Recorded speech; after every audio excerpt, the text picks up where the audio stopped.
Broadcasting from the business capital of the world, this is the Podcast Business News Network. And welcome back, everyone. Having some challenges in your life? Know that you should be making some changes. You haven't made those changes. And if this resonates, you know what I'm talking about. Inside of you, something is screaming, saying, this is not working. This is not the way it's supposed to be. You really need to change that. But we don't, because we have a fear or we think negative. Why do we think negative? There are reasons behind that. It's almost automatic. A lot of times we go to the negative thought instead of the positive thought.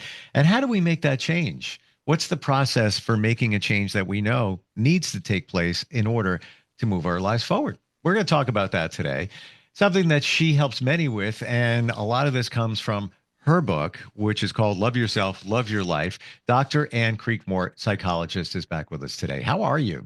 Great, Steve. How are you? Doing well, doing well. And this is kind of the foundation for a lot of things in life. This whole thing about change and the fear of change and the process of change. What are the major pieces before we're going to make a change? And again, let's just assume, and this is my belief, we all have the answer. We already know what we need to know. We're just afraid to confront it sometimes. We're afraid to take action sometimes. Right. What's involved in the process of change? What's involved? What's going on there? Well, in chapter 2, focusing inward, I kind of describe how to come to a decision to make a change or to take an action. But the pattern of change or the process of change, I call it the 3 A's. One is the awareness. Just first is just to get anywhere, we need to know, to be aware of where we are in the first place, as our place of origin. Then we need 2, A, for acceptance. We have to accept where we are, and then we can figure out, well, all right, now I have a destination in mind. How can I get there? Because I'm here now. What do I need to do to get to where I want to be? And then 3, we have to have action. We have to finally take those steps to go to that destination. So I think if anything breaks down anywhere, we really aren't moving in a direction of the change. How do you define awareness? Well, it's just basically reality, thinking about where you are in reality. It's like if you were to say, like, you need to get somewhere to go to a destination in your car, you first have to look and say, well, I'm here on this street, and then if I want to go to that place and it's on that street, you can GPS, or if you could have spatial memory, you just know the ways to get there. But you have to start with the awareness of really what is going on, which is a process of soul searching a lot of times. Like when the focusing inward, I think we did, this last time, where you kind of have to say to yourself, well, if these are all the things going through my mind, which one is the worst I need to attend to? Which one's feeling the yuckiest?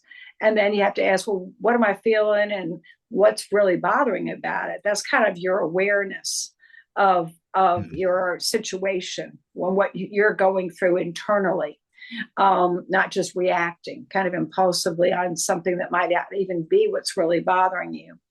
And then you have to kind of accept what we're feeling and that why you're feeling that way and what maybe you need to be able to start to ask yourself, well, what will feel good if I do this solution, that solution?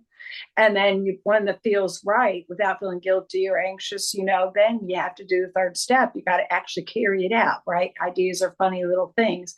They only work if you work. You can come up with an action plan, but if you don't execute it, then you can't say it didn't work, right? You just didn't do it. That's why it might not have worked. And even if it doesn't work exactly the way you planned, you still compliment yourself on it for being willing to take responsibility, to take action, to make yourself feel better.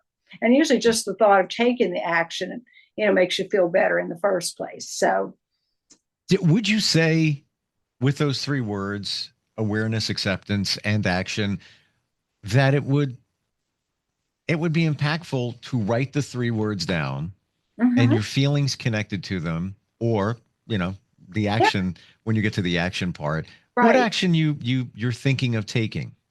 Absolutely. Absolutely. It's Hmm. always good. Hmm. Yeah, just seeing it in front of you, understanding what's going on. Because I find it so hard for us to process things. Our minds are bouncing all over the place. Right. And let's be honest, many of us don't like change. So a lot of this we ignore, or we Mhm. try to ignore it. It keeps coming back. We hear it in our mind, whatever it might be. You could be in a relationship, and speaking from within is like, this is not, this doesn't feel right. Why are you doing this? Then you talk to yourself, yeah, because it's not convenient. I can't get out of this right now. This is not going to work. We got a house, blah, Right. whatever it might be. But Right. but it keeps calling you. It keeps speaking to you. Exactly. Your feelings are your guides, and you need Mm. to follow your feelings, soul search. Anger is like the tip of the iceberg of your feeling. It's more like, that kind of put up your dukes, gives you some energy to maybe do something, but it doesn't really enlighten you as to what it is that you really need. You have to ask yourself, what's below the anger? Like, am I feeling sad or hurt, rejected in some way? Am I feeling anxious, overwhelmed, scared of something, apprehensive? You've got to get to the deeper feelings. And then, well, why is that? Sometimes it can be just triggers. It could be a small thing, that incident that occurred in certain interaction interpersonally in the current that's actually triggering a lot of past pain, in which case you have to kind of accept that. The acceptance would be that I'm in more of an origin of my negative thinking, not in a situation that's really as toxic as I think it is because it's laden with all the emotional pain from the past. And maybe it's time to do some inner work to be aware. This shows me I have pain inside, emotional pain and or grief, that I need to release or work through to Mm. get to feeling calm in my own self, and to some acceptance of the grief process that you are experiencing to get to that better phase before you can rebuild. Yeah. It's kind of going within to really see, and or you may be having limiting beliefs, that have been triggered, just feelings of abandonment or something, or hurt, and then where does that come from? Is that really in the present, or is it in my thought process? Did somebody really say something negative to me, or am I saying something negative to me? In which case, it would be about catching that negative thought you're in yourself and thought stopping it and putting in a positive so that you feel better at that moment to move into doing what needs to be done or what will make you feel good. Mm. I got a flash here when you said the word anger, and I got to believe that a lot of people may be in a situation and they're angry at somebody else, but they're probably angry at themselves, or that anger within themselves is fueling the overall anger because they didn't make a change. They didn't fix what needs to get fixed because of many different reasons. And, we just identified them. We have a Right. fear, logistics, finances and all of that. But it may present as just, I'm angry. I'm just mad at the whole situation. You're really mad at yourself a Right. lot of times. Right. But actually, like, guilt or feeling uncomfortable with yourself Mm, is actually like anger turned in on yourself, and then sometimes it's easier to project out. right. Um, but it would be okay to ask yourself, like, do I have a reason to be, feel guilty? I mean, and then you can ask yourself a couple of questions, that like, did I break a promise, for example? This is your conscience, is good conscience stuff. Did I break a promise? Maybe I need to make amends. You can make amends and make it better. Or am I doing something that I really feel uncomfortable with in my value system? Like, if I breaking the law or thinking about breaking the law, taking something, am I having some sort of unethical? And then you can do something about that and not do it. But other than that, it's really like not to put yourself down that you're really doing anything wrong. It's more like maybe just some unconscious or subconscious beliefs, negative thoughts you have about yourself, that you're not good enough, or that you're not doing things right, Mm-hmm. or and that needs to be addressed. That right at that level is to be aware, oh, it's my negative thinking bothering me, and I need to accept that I have this negative belief about myself that I need to expel, that I need to release, I need to heal from. The negative stuff. Let's go there. Okay. Why do we think negative? Why does it come up? And we're all told, just be positive, be positive. Easier said than done. Why do you think we gravitate toward the negative? Right. Well, it just seems like we are negative thinkers. Yeah. And we just have that tendency, that ability now to think negatively. And that is something that doesn't get us anywhere, that we really have to, face within ourselves, be aware first and accept that we're doing that, and then take action to change that. And it can come from anywhere, usually your childhood, where certain things happened and you take them a negative way, or they were said negatively, or it was a negative experience, little traumas, and then you carry that around with you. You just bring the past into the present moment all the time, and it just gets up and clouds your whole reality experiences that you're having. You're seeing them through the lens of negative darkness, and then it doesn't improve when you do that. So you've got to take the action to stop it. Mm-hmm. Do you think that we ride the negative train more often than not because it's almost an evolutionary thing to protect us? We remember those negative things. What's negative? You're a kid. You're standing with your parents. Right. You take a step onto the street. Stop! What are you doing? Which obviously they're protecting you, but you have that part of your brain that stays negative because it's a protection mode. You think is that evolutionary with an eye on evolution? Do you think that's what's going on there? I agree. Yes, that it's a protective. There are a lot of protective defense mechanisms that we used against emotional pain, and just comes part of our default. It kind of to protect us. Right. Even having the idea, that I'm stupid could be like a protective. I mean, it isn't protective, it doesn't help, but it might have come along at a time that you made a decision. It's just easier to think that way and let it go, and it's almost default, it's not conscious. But, I use as example, my son, when he was real little, he was sitting downstairs in a little toddler chair on the floor watching, I think, Barney, his favorite, and I heard a little screech because I was walking up steps, just put something in the linen closet, and I heard a screech. So I rushed down the steps, and he had actually was holding himself up by his arm. He's on the floor. He wasn't going anywhere, or he was already on the floor, but he's leaning into the side, holding himself have head cocked so we can see the TV straight, right?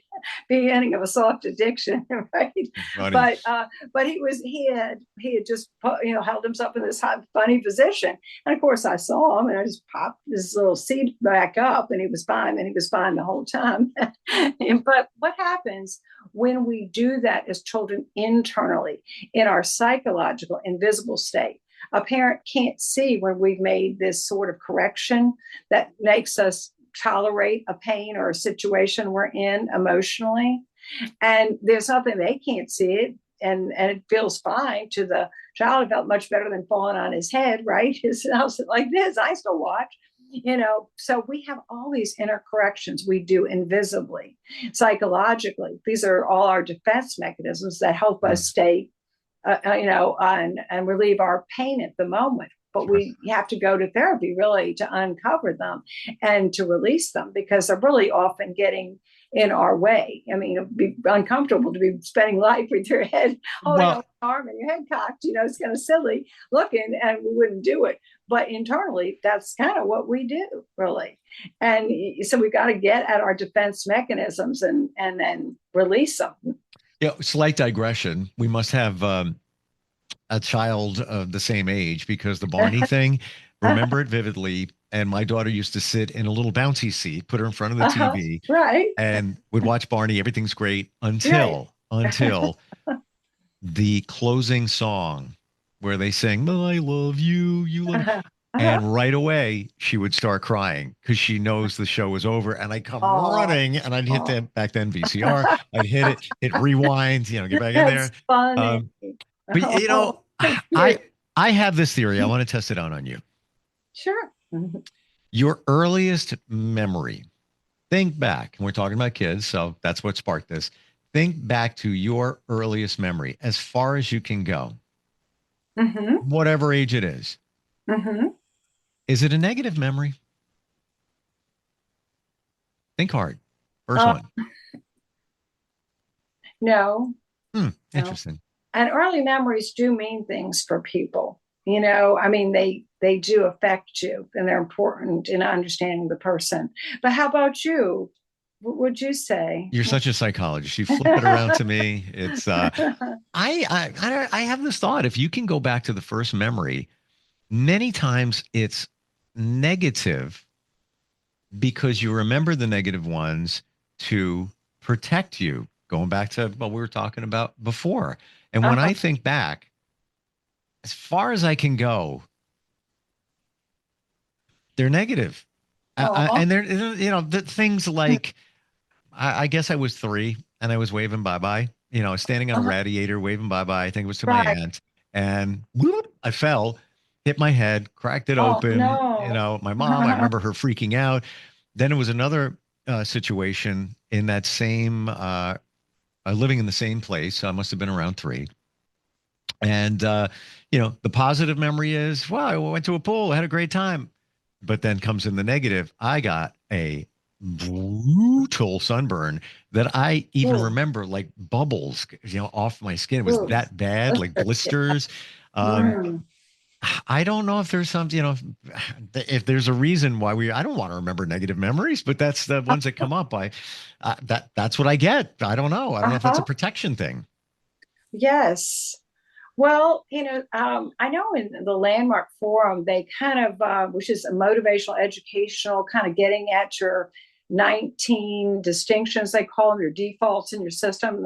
You think back and certain memories and things, and so that you can kind of discover what kind of default patterns, thinking patterns, negative things, if you will, like, well, there's something wrong here, might be the first one when you're little, like that.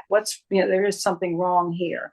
Maybe when you're a teen, there's one about, I don't belong here, but back then so that would be like the one more about, there's something is really wrong. And it seems like it was tied into your physical well-being. Yes. Yes. And so there's that default that something's wrong, is that I'm going to get hurt, or I'm going to have a physical problem, or, it's just something that just those memories Yeah. would be like that kind of a limiting Wait, belief. interesting you bring that up because what I'm referring to is Uh-huh. they are physical situations. Got another one. I must have been like 4 Uh-huh. at daycare and on this real boat, like they had a real boat that part of the playground kind of thing. And I remember Oh, playing on it and bloop, yeah. and I fell, hurt my Uh-huh. head, had to call mom. Oh, Like there's something wrong here. there's something wrong with my I'm head. I keep always hitting my getting head. hurt, Yeah, but that's physically hurt and harmed. And I don't know. And that can be kind of a program that people would carry. You know what I mean? Whatever it is, they tend to kind of have, it makes it easier to cope in a way. Um, because it's not unexpected, at least, right? it's, no. it's kind of like part of the package, but it isn't. I mean, you're not going to get hurt, but that is kind of in there. It sounds like that something is going to happen. Yeah, I don't know. I've heard that the first thought is negative. Those negative thoughts we have, how do we reframe it? How do we turn it around? How do we make it positive? Right. Well, it's kind of like, it's kind of like your mind is like this glass of muddy water, if you will. And if Mm. you take a pitcher, right, of clear, pure water, and you keep pouring it into your glass, the mud's going to keep flowing out and flowing out. And eventually you're actually going to have a glass of clear, pure, clean water. And so we have to do that. We have to keep pouring the positive into ourselves and getting the negative released out until we can get it so that we don't have to constantly be pouring clear. We can just add some clear. But we have a clear mind of positive thoughts. So the process is that to catch, to be aware, maybe take 10, 15 minutes to see, well, what do I say to myself? What am I thinking? And maybe you can even find a attitude, if you will, but a bunch of negative thoughts that kind of fit together as a total belief or attitude about yourself. I'm not worthy, or I'm going to have accidents, or whatever it is. And then you have to stop. I mean, the second step is you start to be aware. And anytime you have these negative thoughts, you have to say to yourself, wait a minute, stop. I'm not going to go there. It's just going to make me feel bad and create that situation, actually, because it'll keep making you feel a certain way and behave a certain way that'll kind of lead to that. And then you just have to keep that process. I mean, we have to keep that process of catching the negative thoughts, putting in the positives. Yeah. So maybe instead of doing it 300 times a day, we can do it 15 times a day and get better, having more clear, positive thoughts. It's a process. It's a process. And exactly. I found it in myself that when a negative thought comes up, or you get triggered, somebody cuts you off in traffic. Mm-hmm. Obviously, for that moment, you're like, what are you doing? You could take that for a half hour. You get on the phone, you're talking with somebody. You're not going to believe what happened at the corner of blank and blank. Somebody cut me off. I mean, this could have happened, blah, blah, blah. But when you start catching yourself and reframing it, it lasts much less. Right. And sometimes I've even gone back and said, why was I even worried about that? Why did it even bother me? It's almost a laugh at it. Well, when you bring it up and you bring up that there's so many memories, for example, about getting hurt, it makes sense that something like that would aggravate you. You know what I mean? Like it's like there's that feeling that something is going to hurt you, physically. And then if something like that happens, that would be triggered that, wouldn't it? Wouldn't it trigger some of the emotions? And it's a physical event. A physical event that could lead to your being harmed. So it would make sense that might be something that would trigger you or anybody who's had that. I think I just got psychoanalyzed without even knowing it. I apologize. No, I think it's funny. No, you made a connection there, and I'm going to be thinking about that because we talked about it, but it makes sense, doesn't it? Because fear is we either have fear or love, and what we really fear, right? FEAR, false evidence appearing real. We really want to get to that connectedness that we're provided for, that we're good, that and that if we just can get to that level, it'll all start creating. Yeah. We don't want to get to fear. We want to get love and peace. Well, I need to wear a helmet. That's what it is. That's cute. How do we find you? Psychology? Is it Psychology Today? Yes. That's probably the easiest way. It's a directory for psychologists, and you just go there and my name and picture will be right there, and Creekmore, and you can just click it. It'll go to my website and my websites, because I have different books and products and hypnosis MP3s to help your mind get to the positive, and I'll be tied into that website there. So just to confirm, psychologytoday.com. Yes. Perfect. Excellent. Thank you so much for today. You've given us a lot to think about. I'm serious. Release those negative, grieve and cry enough, and then give you pure love. Awareness, acceptance, and action. Exactly. That's our homework assignment. Yeah. And thank you so much for today. Appreciate it. Thank you so much for all your sharing. It really helps everybody. Thank you. We'll be right back.